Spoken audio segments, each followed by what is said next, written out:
그래서 선생님으로서 지금 이제 경력이 몇 년 되신 것 같은데 그 엄태상 선생님은 어떤 교사인지 뭐 여기 조금 더 추가를 하자면 어떤 좀 나만의 생각과 철학을 가지고 교실에서 아이들을 만나고 계신지 그런 얘기도 한번 들어보면 좋을 것 같아서 부탁드리겠습니다. 네. 저는 이제 에듀테크를 공부하고 연구하고 있잖아요. 이것이 제가 좋아서 하는 것도 있지만 아이들한테 좋은 혜택이 간다는 생각이 들었어요. 기술로서 뭔가 좀 더딘 아이들도 더 봐줄 수 있는 계기가 되는 것도 같고, 또 이제 아이들은 미래 사회를 살아갈 아이들이잖아요. 그래서 미래 기술의 혜택을 좀 미리 맛보게 해주고 싶다 이런 것도 있고, 결국에는 아이들이 미래 사회에 나아갔을 때 어떤 능력이 필요할까, 어떤 경험을 시켜주는 게 좋을까라는 고민을 많이 하고 살아가는 것 같아요. 특히나 지금 사회가 너무 급변하고 있잖아요. 급변하고 있는 사회에서 불확실성의 시대에 가장 확실하게 아이들이 확실성을 가지고 살아가게 하는 방법은 무엇일까? 그걸 항상 고민하고 좀 수업을 준비하는 것 같아요. 그 과정에서 아이들이 조금이라도 태블릿이라도 한 번 더 써보게 하고 뭔가 유용한 기술이 있다면 그걸 교육과 접목해서 같이 한번 경험해 보기도 하고, 이런 기술이 생겼을 때 어떤 문제도 함께 따라오는지 같이 생각해 볼 수 있는 시간도 좀 가지고 있는 것 같아요. 전 개인적으로는 지금 말씀하신 것처럼 실제로 사회가 엄청 급변하고 있다고 생각을 하는데, 교육 현장에서는 좀 그러지 못한 부분이 있어서 좀 답답하다라는 생각을 가지고 있거든요. 그래서 엄태상 선생님 말씀을 듣다 보니까 한번 여쭤보고 싶은 게, 엄태상 선생님 생각하기에는 이런 급변하는 사회 속에서 미래의 교육이 어떻게 변화될 것인지 혹은 어떻게 변화돼야 되는지 거기에 대한 혹시 상을 가지고 계신지. 사실 저마다 그 미래 교육을 이야기하는 사람들마다 저마다 그리는 그림이 다 다르죠. 그게 어떤 분들은 공간 혁신을 해야 된다. 또 어떤 분들은 뭐 1인 1 디바이스를 가지고 있어야 된다라고 하는데, 제 생각에는 미래 교육의 모습은 정말 학습 격차가 없어질 것 같다는 생각이 들어요. 학습 격차가요? 없어질 것 같다. 예, 오히려. 예, 왜냐면은 이제 인공지능 튜터라든가 아니면 스마트 기기 이용이 좀 보편화되면은 누구든지 자기에 맞는 속도에 맞게 공부를 할 수가 있고, 또 그런 기술적 혜택을 더 많은 학생들이 누릴수록 그런 격차라는 것이 점점 좀 줄어들지 않을까 생각이 들고요. 어떤 면에서는 그 격차가 준다라는 느낌도 있지만, 또 한편으로는 각자 자기의 개성이랑 관심에 맞춰가지고 기본적인 건 물론 소양은 갖춰야 되겠지만 그렇게 아이들이 자기마다 소질이나 자기 관심에 따라서 뭔가 자기 꿈을 펼칠 수 있는 그걸 좀 지향해야 된다, 그런 말씀이라고 이해해도 될까요? 예, 그런 부분도 있습니다. 그런 부분을 가지고 또 에듀테크 스쿨을 운영하고 계신 것도 있겠네요. 그렇죠. 결국에 에듀테크의 최종 수혜자는 아이들이 되어야 하거든요.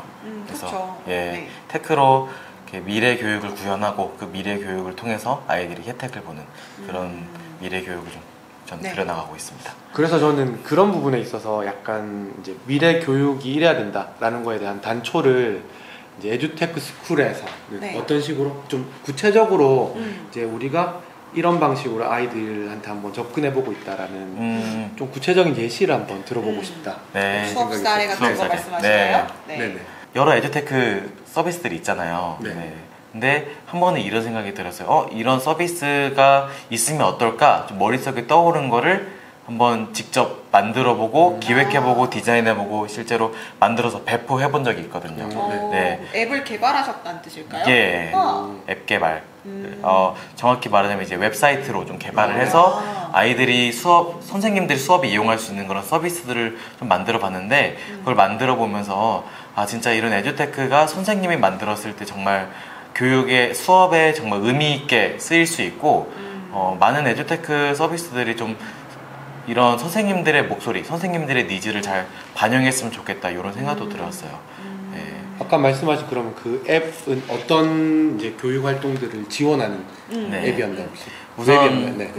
우선 아이들과 좀 쉬는 시간이나 아니면은 창체 시간에 같이 좀 즐길 수 있는 간단한 보드게임 형태로 된 웹사이트도 있고, 선생님들이 좀 우리 칠판에 뭐 띄워놓는 디지털 칠판 있잖아요. 그걸 띄워놓을 만한 그런 프로그램을 이렇게 수업에 이용할 수 있도록 좀 만드는 것도 있고 뭐 작은 뭐 타이머나 이런 그런 지금은 잘 나와 있는 프로그램들이 너무 많아서 있지만 그런 것도 한번 만들어보고 아니면 이제 선생님들이 좀 평가 같은 거를 좀 평가 문장 같은 거를 좀 참조할 수 있게끔 평가 문장 레퍼런스들을 모아놓은 사이트도 이렇게 만들고 이런 접근들을 했는데 이런 걸 해보니까 확실히 교육 현장에 대해서 가장 잘 이해하고 있는 건 선생님들이고 그런 선생님들로부터 아이디어나 이런 노력들이 나올 때 정말 교육은 바뀔 수 있다는 생각이 들었습니다. 말씀을 들어보니까 이제 그런 거 있잖아요. 약간 교육부나 이런 데서 열심히 서비스를 만들어서 우리한테 제공은 해주지만 뭔가 그렇게 시원하지가 않아. 엄청 불편하진 않지만 뭔가 이렇게 진입장벽 같은 뭔가가 있어서 사용하기가 잘 안 되고 그런 것들을 사실은 정말 디테일한 부분이고 미세한 부분이라고 생각할 수도 있지만 그 디테일한 거 차이 하나하나 때문에 뭔가 잘 안 되거나 혹은 되게 잘 되거나 그런 것들인데 그런 문턱을 낮춰준다라는 그런 느낌이 막 드네요. 선생님들이 더 의견을 많이 내줘야만 결국에는 선생님들이 수혜를 입게 되고 그 수혜는 고스란히 아이들에게 가게 되니까 저는 선생님들이 더 이렇게 에듀테크에 대해서 이런 많은 목소리를 내주는 것이 중요하다 생각합니다. 근데 사실 지금 대화를 나누다 보니까 드는 생각이 하나가 있는데요. 코로나 때문에 아이들이 약간 강제적으로 그런 기술적인 디바이스에 접근을 하게 됐잖아요. 어쩔 수 없이 지금 아이들에게는. 근데 그러면서도 반면에 지금 저희가 올해부터는 이제 거의 전면 등교라든지 이런 걸 하면서 아이들이랑 눈을 맞추고 오히려 디바이스 없이 원래 했었던 그런 아날로그 방법으로 좀 더 활동을 하는 게 뭔가 좀 더 의미 있다. 아니면 에듀테크로서의 이제 수업을 받는 게 좀 너무 기술에 좀 치우쳐져 있다라던가. 그런 약간 선입견이잖아요. 그쵸. 그러니까 우리 요즘에 보면 애들 휴대폰 계속 보고 있으면 이런 느낌처럼 어른들의 입장에서 보면 그래서 그런 거에 대해서 사실 약간 부정적인 시선을 받아보셨었던 경험이 있으신지 거기에 대해서는 어떻게 생각하시는지가 좀 궁금하네요. 우선 제가 만난 학부모님들 중에도 이제 그거에 대해서 좀 회의적이신 분도 있고 또 제가 직접적으로는 듣진 않아도 그런 댓글들 많이 좀 있잖아요. 근데 저는 이렇게 생각합니다. 사실 아날로그만 한다고 해서 잘하는 것도 아니라 생각하고 디지털 기기만 사용해서 수업을 한다, 뭔가 무조건 디지털만 해야 된다, 요것도 사실은 맞는 말은 아니죠. 온과 오프를 확실히 해서 저는 테크를 사용할 때 그 테크를 사용하는 목적이 중요하다고 생각하거든요. 이 아이가 테크를 사용해서 이것을 익혔을 때 더 효율적이다, 더 많은 경험을 제공할 수 있다, 그럴 때는 테크를 이용하는 것이 좋고 그런 게 아니라 오히려 사람의 터치가 필요할 때는 그런 아날로그 방식의 수업이 더 의미가 있을 때도 있는 거죠. 그래서 이런 목적을 확실히 하고 모든 것에 디바이스를 다 도입한다, 이거는 틀린 생각이라는 거. 온과 오프를 확실히 할 때 그런 테크의 쓸모는 더 잘 드러나는 거라 생각을 합니다. 디지털과 아날로그 다 가지고 있다 우리. 에듀테크 그럼요. 그런 느낌으로. 그런 느낌으로. 좋네요. 최근에 그리고 사실 말씀하신 것처럼 챗 GPT가 워낙 연초부터 엄청 이제 붐을 일으켜서 교육 현장에도 어떻게 도입해야 할 것인가라는 논의들이 참 활발하게 지속되고 있는데요. 선생님이 생각하셨을 땐 챗 GPT가 교육과는 어떻게 적용이 될 수 있을 거라고 가능성을 보고 계신지 좀 궁금하네요. 우선 챗 GPT라는 것이 생성형 AI잖아요. 어떤 질문이든 어떻게 물어보느냐에 따라서 좀 많은 생산물들을 얻을 수가 있는데 그 챗 GPT를 어떻게 교육에 사용할까 지금 논의가 너무 활발히 되고 있어요. 이제 매주 기사 쏟아지는 거 보면은 내가 살고 있는 시대가 진짜 특이점 시대가 온 것 같다라는 생각도 들어요. 학교에서는 GPT를 어떻게 이용하면 좋을까? 우선 이제 학생들은 이제 챗 GPT를 조금 절제하는 것이 좋지 않나 생각을 해요. 어떤 의미로? 챗 GPT한테 뭐든 물어볼 수가 있잖아요. 어떤 것을 검색하든 무슨 학생들에게 필요한 거는 그 시기에 뭔가 생각하는 능력, 내 생각을 탐구하는 능력, 생각하는 능력이 중요한데 챗 GPT한테 물어보면은 뭐든 다 답을 해주잖아요. 근데 이렇게 너무 빨리 답을 얻어버리면은 아이들이 직접 사고하는 거에 대해서 필요를 못 느끼고 빠르게 답변이 나오지 않으니까 스스로 생각하기를 좀 멈추고 다 챗 GPT한테 이렇게 네.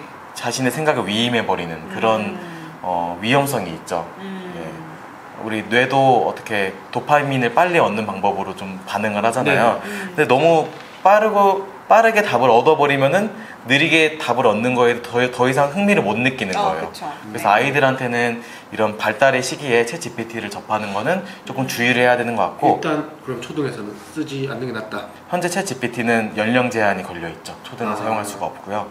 예, 중고등도 이제 조금 더 절제해서 사용해야 되지 않나라는 생각을 하고, 오히려 이제 선생님들이 좀 이용을 많이 할 수 있을 것 같아요. 예를 들어서 선생님들이 챗 GPT에게 어떤 수업을 이렇게 예를 들어서 영양소에 관련된 수업을 하고 싶어서 40분 분량의 영양소 수업을 설계해줘 하면은 도입 전개 정리까지 다 해주거든요. 네. 선생님들은 무엇을 하면 되냐, 그거를 우리 교실에 맞게 잘 조정을 하는 거죠. 예, 조정을 갖다 쓰라는 게 아니라 네. 잘 우리 실정에 잘 조정하고 네. 이제 거기로부터 좀 아이디어를 얻을 수 있지 않나 그런 생각이 네. 들고요. 이제 저는 이런 서비스도 봤어요. GPT 기술을 이용한 건데 글쓰기 이제 뭔가 아이들이 질문 만들기나 이런 글 간추리기 연습을 하기 위해서 좀 텍스트가 많이 필요해요. 근데 교과서에 있는 텍스트는 한정되어 있다 보니까 뭔가 내가 아이들한테 알려주고 싶은 그런 주제나 또는 이런 시기에 맞는 주제에 맞게 글감을 생성해줘 라고 GPT한테 시키면 그 글감을 뽑아주고 저는 그걸 아이들과 수업에 이용하고 뭔가 수업 자료로서 좀 활용을 할 수 있고 이런 선생님들이 이용할 수 있는 그런 접근법은 많이 있는 것 같아요. 제가 들어본 저의 결론은 아이들이 직접 GPT를 만나는 것 좀 보류를 시켜놓고 거기 선생님이 중간에서 잘 이것들을 활용할 수 있게 아이들 대신해서 뭔가 가교 역할을 잘하는 게 좋겠다 이런 생각이 드네요. 네, 맞습니다. 감사합니다. 교사의 역량이 점점 더 중요해지고 있습니다. 네. 어깨가 점점 또 무거워지는 생각이 그럼요. 드네요. 그만큼 또 활용할 수 있는 디바이스가 많아지는 만큼 저희도 또 연구를 활발히 해야겠다는 그런 생각이 듭니다. 네. 마지막 질문을 한번 드려보고 싶어요. 지금 현재의 엄태상 선생님의 교사로서의 앞으로의 목표와 계획이 있으시다면 어떤 것이 있는지 궁금합니다. 네, 저의 목표는 이제 티처 프러너라고 하는 모델을 삼아서 프러너와 예. 티처가 결합된. 예. 좀만 더 자세히 설명해 주시면. 예. 티처 프러너라는 것은 이제 기업가를 의미한 앙트레프러너 그리고 이제 선생님을 의미한 티처의 합성어인데요. 이제 티처 프러너라는 것은 교육 현장에서 뭔가 자기가 가지고 있는 기획력과 실행력을 가지고 교육 현장을 개선해 나가는 그런 선생님의 역할을 이제 티처 프러너라고 이야기를 합니다. 그래서 티처 프러너는 어떤 모습으로 나타날까 굉장히 이렇게 많은 예시들이 있는데 뭔가 교육용 서비스를 개발해서 이렇게 교육 현장에 도입을 한다던가 아니면 자기만의 뭔가 교육용 교육 프로그램을 개발해서 교실에 적용해서 뭔가 교육적 효과를 누린다거나 그런 좀 진취적이고 뭔가 실행력 있는 선생님들이 되게 저는 현장에서는 되게 멋있다고 생각이 들었거든요. 이제 그런 것을 나중에 시간이 지나고 보니까 그런 분들 티처 프러너라고 부르는구나. 저도 뭔가 티처 프러너가 되어서 우리 교육 현장을 개선해보고 싶다. 그런 생각이 있고 결론적으로는 저와 같이 이런 교육 현장에서 적극적으로 뛰어들고 개선하려는 사람들이 더 많아졌으면 좋겠다 해서 많은 선생님들께 티처 프러너를 좀 알리고 함께 티처 프러너가 되어가는 그런 동반자가 되었으면 좋겠다. 저 현재 가지고 있는 목표는 이런 목표입니다. 몇 년 후에 대박 나서 다시 부르겠습니다. 왠지 감사합니다. 그런 느낌이 들었어요. 진짜 감사합니다. 대단하신데요. 그리고 순고쌤 할 때마다 느끼는 건데 이제 많은 선생님들이 저희 목표나 계획을 여쭤보면 비슷한 결로 항상 말씀을 하시는 거예요. 교육 개개인의 노력에서 끝나는 게 아니고 다 같이 으쌰으쌰해서 뭔가 좀 좋은 교육 환경을 만들고 교육 현장을 만들어 간다. 그걸 또 함께 공유하고 그렇게까지 가는 게 그런 말씀을 또 해주셔가지고 되게 뭔가 순고쌤을 하고 있는 저로서도 뿌듯하다는 생각이 들고 그러면 행복한 엄쌤에서 더 이상 논술은 안 하시는 논술도 계속 하시고 논술은 이제 가끔씩 모의고사 한 번씩 출제하고 있는데요. 놓지 않으셨어요. 항상 그 블로그 네. 접속하셔가지고 예의주시하시길 네. 바랍니다. 선생님들께 도움이 되는 콘텐츠로 네. 조만간 다시 찾아오겠습니다. 네. 감사합니다. 그럼 저희 네. 이제 이상으로 뭐 저희가 준비한 질문은 모두 끝이 났는데 네. 오늘 어떠셨는지 한번 아. 소감. 어떠셨는지 예. 한번 말씀해 주시면. 네. 사실 유튜브에서 이게 토크를 하는 거는 사실 처음이에요. 아, 그래서 정말요? 예, 굉장히 떨리는 마음으로 나왔고 예, 화면이 밑에가 잡히나요 혹시? 화면 밑에 아니요, 있나요? 잡히지 않습니다. 예, 좀 네. 떠는 마음으로 지금 이렇게 촬영에 잘하셨네요. 임했는데 네. 촬영에 임했는데 이렇게 제가 생각하고 있는 것, 꿈꾸는 것들이 선생님들께 좀 와닿았으면 좋겠고 같은 꿈을 꾸는 선생님들이 좀 많아졌으면 좋겠다. 네, 순고쌤이 그런 계기가 되었으면 좋겠다 생각하고 네, 오늘 너무 즐겁게 잘 이야기한 것 같습니다. 아, 감사합니다. 에듀테크 스쿨에도 저희 많이 알려주세요. 네. 아니 어떻게 그 에듀테크 스쿨 자료는 어떻게 볼 수 있고 저희가 어떻게 아. 접근할 수 있나요? 예. 이걸 좀 소개해 주시면 마지막으로, 좋겠습니다. 예, 네. 에듀테크 스쿨은 저희 현재 인스타그램 운영하고 있고요. 아하. 조만간 소통 채널을 좀 많이 확장시키려고 하고 오. 있습니다. 저희 에듀테크 스쿨에서는 현장 선생님들의 에듀테크 소식들 그리고 현장에서 유용한 에듀테크들을 소개하고 있고 네, 다른 이제 신문사 얘기를 좀 해도 되나요? 네네. 뭐. 네, 이 전자신문에 계속해서 선생님들 에듀테크 활용기를 올리고 있어요. 그런 네. 현장의 소식들을 전하고 있는 우리 네. 에듀테크 스쿨 네, 조만간 여러 소통 채널로 함께 찾아뵙도록 하겠습니다. 와. 알뜰살뜰하게 소개까지. 아, 네, 감사합니다. 오늘 돌콩쌤 어떠셨어요? 저는 사실 엄태상 선생님의 존재를 제가 너무 임용친 지가 오래돼가지고 모르고 있다가 선생님 인터뷰 준비하면서 이렇게 많이 알게 됐는데 와 이런 분이셨구나. 역시 정말로 진짜 말 그대로 순고쌤이 정말 많다. 네. 그래서 오늘도 이런 고수 선생님 만나게 돼서 너무 영광이었고 말씀드린 에듀테크 스쿨 찾아서 꼭 구독하고 소식 받아보도록 하겠습니다. 감사합니다. 아유, 감사합니다. 네, 선생님. 네. 전 뭐 크게 말은 안 하고 저희 순고쌤 언제든지 선생님들한테 열려 있으니까 마음껏 신청을 해주시면 다 환영합니다. 네, 저희 끝으로 인사하면서 마무리 짓도록 하겠습니다. 네. 네. 앞으로도 엄태상 선생님과 같이 또 다른 숨은 고수 선생님들 모시고 인터뷰 계속 이어나가도록 하겠습니다. 감사합니다. 감사합니다.